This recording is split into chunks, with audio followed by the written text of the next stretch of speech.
皆さん、こんにちは。米国特許セミナー、ExaminIrks の時間になりました。いつも各週火曜日のランチタイムにお届けしています。講師は米国特許弁護士であるブライアン・アイプスタインさんです。第9回目の今回は、審判請求に関する実務について解説いただきます。具体的には、審判請求に関連した審査官との折衝を中心に解説いただきます。それではお話しいただきます。So, Brian さん、Your model blog recently discussed appeals. Should we devote some examiner's sessions to appeals? Yeah, I think that would be a great idea. Let's begin by discussing how applicants or their representatives posture for appeals. So this first one is about talking with the examiner, and sometimes applicants and representatives file appeals without having conducted interviews. And I think for some examiners, this can be a little frustrating. The reason is that, well, in some cases, this situation might arise because an examiner does not grant an interview after a final rejection. Examiners have some amount of discretion. So when you receive a non-final office action, you basically have the ability to interview the case with the examiner as a right. When you receive a final office action, it's somewhat to the examiner's discretion. Previously, a lot of examiners kind of shied away from it. The PTO has somewhat changed its internal policy to encourage interviews after final office actions. I think part of that, and this is just my personal opinion, I've never seen anything about it, but my hunch is that that also ties into, for example, the AFCP program and having all of these different after final programs to help applicants. And so there's an increased value to the interviews to decide which vehicle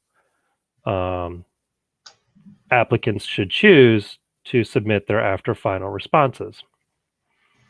But that being said, examiners still have some discretion. I still have examiners that say that they will not grant an interview after a final if we're just going to argue the case. And so we're not talking about that. We're talking about, not even trying to schedule the interview. We're talking about just proceeding with an appeal. And the reason this is frustrating to some examiners is that basically your appeal is a form of interview.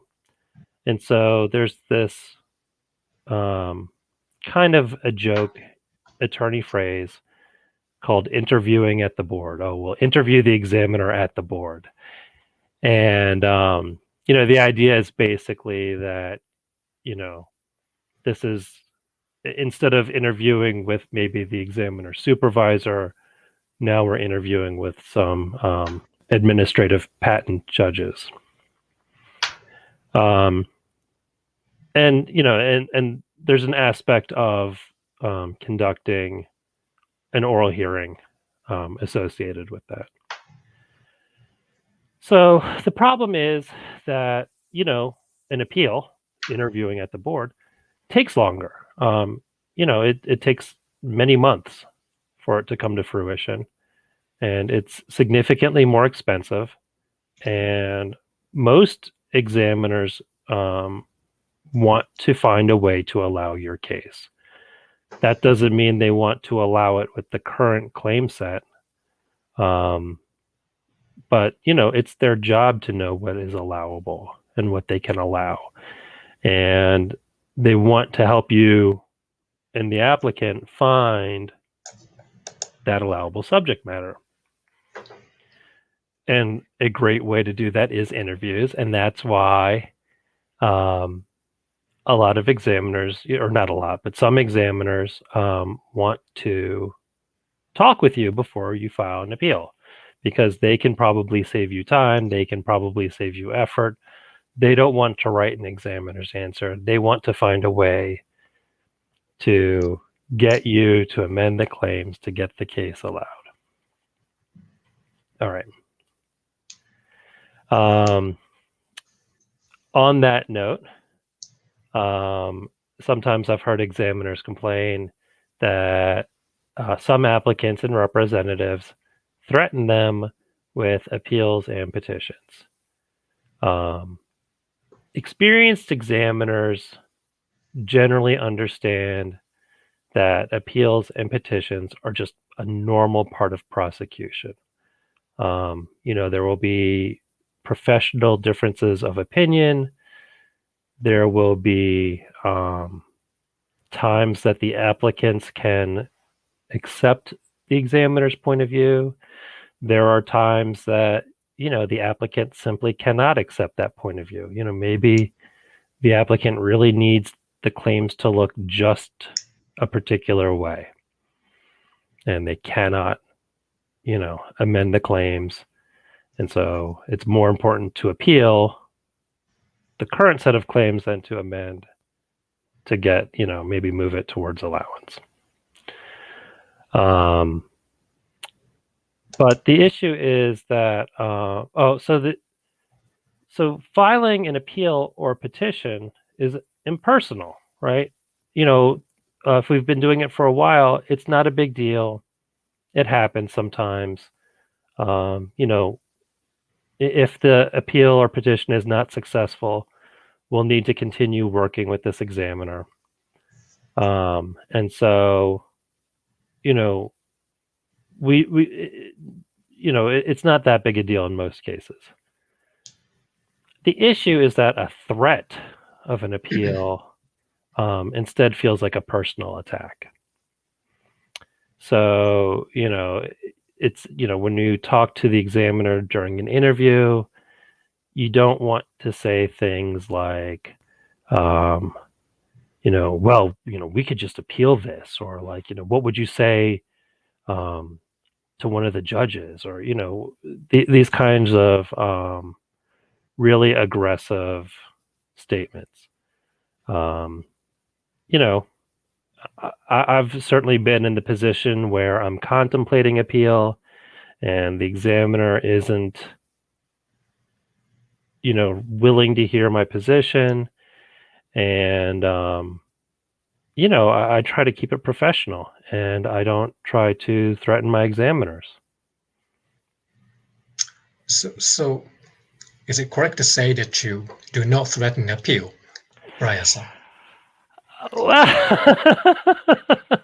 Well, actually, okay, so just prior to creating this slide, I did threaten appeal. I'd been planning on making this slide, and that morning I got an examiner's call, and there were two issues in the case, and I did threaten appeal. There was an objection, and there was some other issue that we were working out, and I threatened appeal on the objection, and the examiner agreed to withdraw.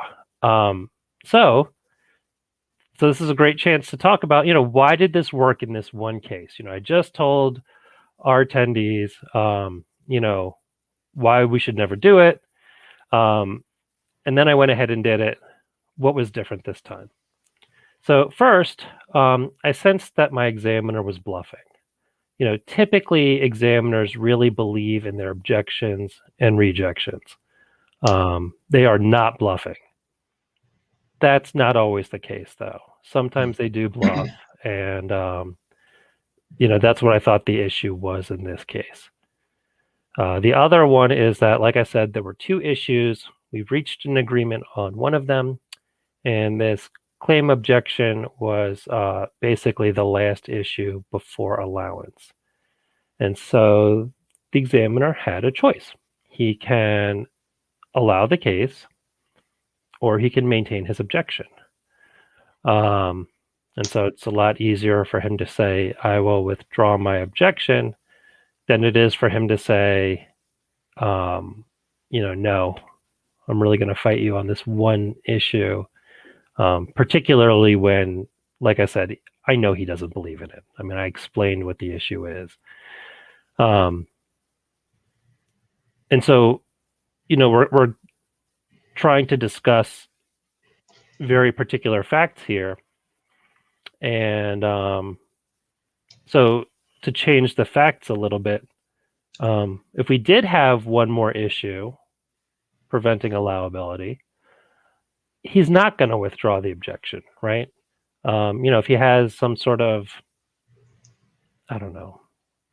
indefiniteness rejection, and this claim objection, until that indefiniteness rejection is withdrawn or overcome, he will maintain the claim objection. It doesn't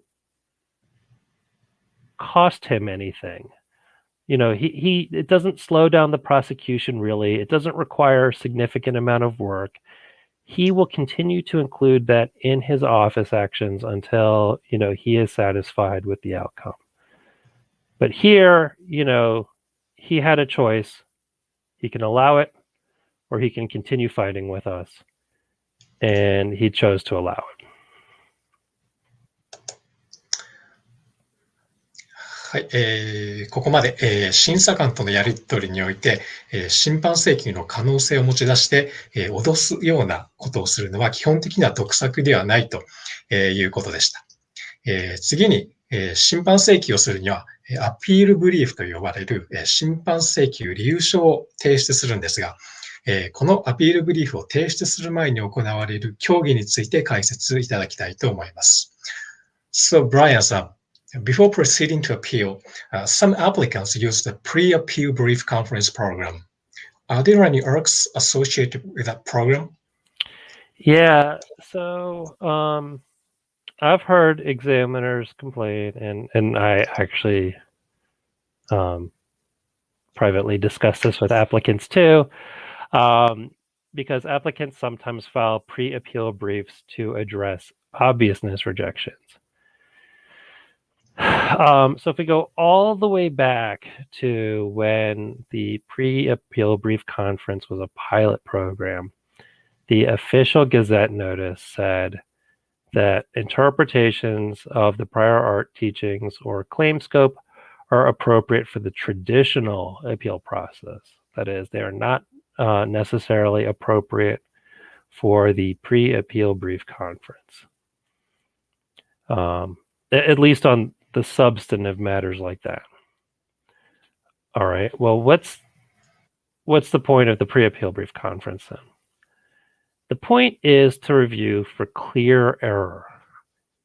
All right. So what's a clear error? These are things that, like we said on the previous slide, don't pertain to teachings of the prior art, in detailed teachings. They don't really get into claim scope much. These are things like, that a cited reference is not eligible for a rejection because of its date. Informally, we would say that it's not valid prior art or something. If your examiner shows no motivation in an obviousness rejection, not that it's not strong enough or supported, but just it's not there at all. Clearly, that's an error. He's supposed to show one. The cited reference clearly does not show the claim feature. Again, we're not getting into claim scope. We're not getting into the meaning of the features. This is like, it's, the paragraph isn't there. Paragraph 110 does not exist in this reference. Maybe the claim has to do with, I don't know, a fluid in a tube, and the reference has to do with a computer. Just clearly does not show the claim feature. There's probably something wrong. That sort of issue here. inherency might be so these other ones are actually kind of, if I recall correctly, they're all in the official Gazette notice. One more that is not in the official Gazette notice might be inherency, where the examiner says that the cited reference has a broad feature, and that this inherently discloses the narrow feature in the claim or something like that. That's probably appropriate for the pre-appeal brief conference, because it's it's clear error. It's either inherent or it's not. There's not really a debate about the claim scope. It's not a debate about the teachings. It's just yes or no. Is it there? All that being said, some art units will consider obviousness rejections. It varies by art unit. Generally speaking, I have found the pre-appeal brief conference program to be it started off really effective, and probably for the last 5 years or so, probably more like 7 years, 6 or 7 years. It just hasn't been nearly as effective. But one of the ones I won, or the reopened prosecution. That's the one that's considered good, by the way, most commonly. One of the ones that was effective was an obviousness rejection. So, it does happen, but that's really not the purpose of this program. Okay, thank you. はい、ブライアンさん、ありがとうございました。